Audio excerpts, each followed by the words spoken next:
Time முடிஞ்சிச்சு. ஏற்கனவே நீ ஒரு வீடியோ போட்டோ எடுத்துக்கல.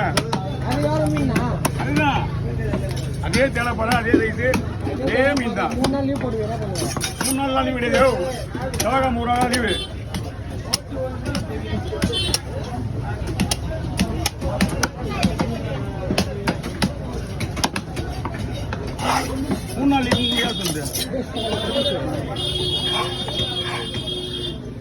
என்னதான் போனாலும் சரி இந்த கடையில் கொஞ்சம் லாஸ்ட் கடைக்கு மீன் வந்து கஷ்டம் தான் இனிமே.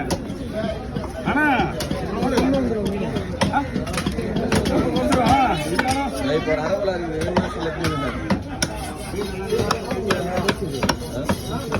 அரைக்கோளா வீடியோவே போச்சு, எங்க போச்சுன்னே தெரியல. தண்ணிக்குளம் ஆமா